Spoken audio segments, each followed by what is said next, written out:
হাতে মাত্র 10 মিনিট সময় আছে, কিন্তু এইটুকু সময়ের মধ্যে ঠিক কি বানাবে বুঝতে পারছো না? তাহলে এই রেসিপিটা একবার ট্রাই করে দেখতে পারো।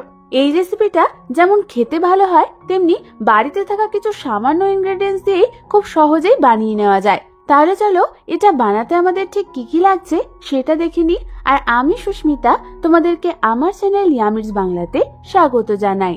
এই রেসিপিটার জন্য প্রথমে আমি নিয়ে নিয়েছি একখানা স্প্রিং অনিয়ন। এই স্প্রিং অনিয়নটাকে ভালো করে ধুয়ে নিয়ে আমাদের ছোট ছোট করে কুচি কুচি করে কেটে নিতে হবে।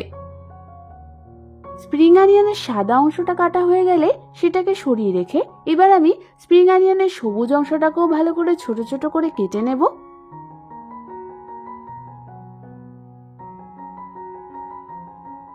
এবার আমি নিয়ে নিয়েছি 10 থেকে 12 কোয়া মতো রসুন। এই রসুনগুলোকেও আমাদের ভালো করে ছোট ছোট করে কেটে নিতে হবে।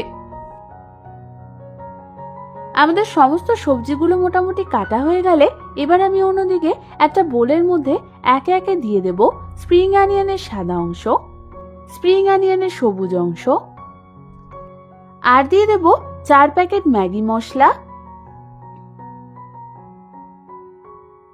আর দিয়ে দেব 1 চামচ পরিমাণ চিলি ফ্লেক্স, 1 চামচ পরিমাণ কাশ্মীরি লাল লঙ্কার গুঁড়ো, 1 চামচ পরিমাণ ডার্ক সোয়া সস,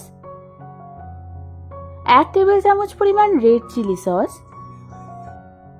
1 টেবিল চামচ পরিমাণ শেজওয়ান সস,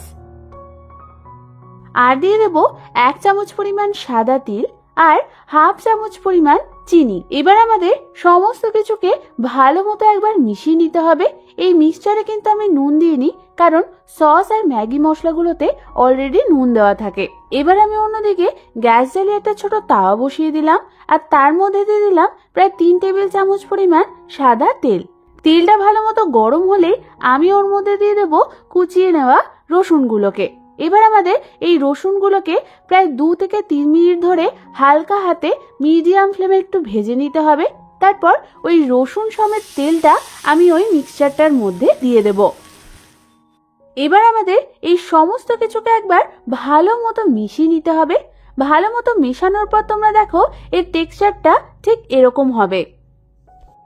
এবার এটাকে সরিয়ে রেখে অন্যদিকে আমি গ্যাস জ্বালিয়ে একটা কড়াইতে নুডলস বয়েল করবার জন্য জল গরম বসিয়ে দিলাম। এবার আমি ওর মধ্যে 4 প্যাকেট নুডলস দিয়ে দেব। এবার আমাদের এই নুডলস গুলোকে মিডিয়াম টু হাই ফ্লেমে প্রায় 80 to 90% মতো সেদ্ধ করে নিতে হবে।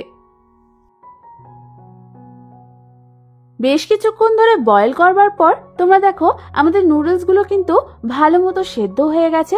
এবার আমাদের এটাকে সাথে সাথে স্ট্রেন করে নিতে হবে। স্ট্রেনারের সাহায্যে ভালো মতো স্ট্রেন করার পর এই নুডলসটাকে আমাদের কিছুক্ষণের জন্য রেখে দিতে হবে, যাতে এর থেকে এক্সেস জলগুলো ভালো মতো ঝরে যায়।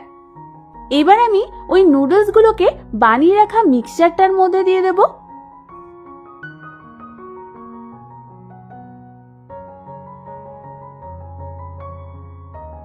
তারপর আমাদের এই মশলাগুলোর সাথে নুডলস গুলোকে ভালো মতো মিশিয়ে নিতে হবে।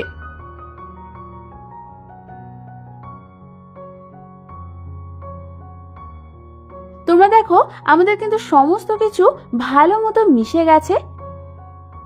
এবার তোমরা যদি চাও এটাকে কড়াই বা ফ্রাইং প্যানের মধ্যে দিয়ে মিডিয়াম ফ্লেমে প্রায় 2 থেকে 3 মিনিট ধরে নাড়াচাড়া করে নিতে পারো।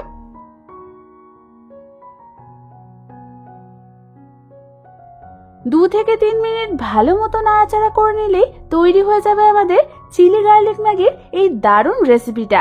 তাহলে শিখিয়ে দিলাম তো হাতে কম সময় থাকলেও কিভাবে এই দারুণ রেসিপিটা বাড়িতে সহজেই বানিয়ে নিতে পারবে। আমার চ্যানেলে এরকম আরো দারুণ দারুণ স্ন্যাক্স বা নাস্তার রেসিপি রয়েছে, দেখতে চাইলে উপরের আই বাটনটা ক্লিক করে দেখে নিতে পারো।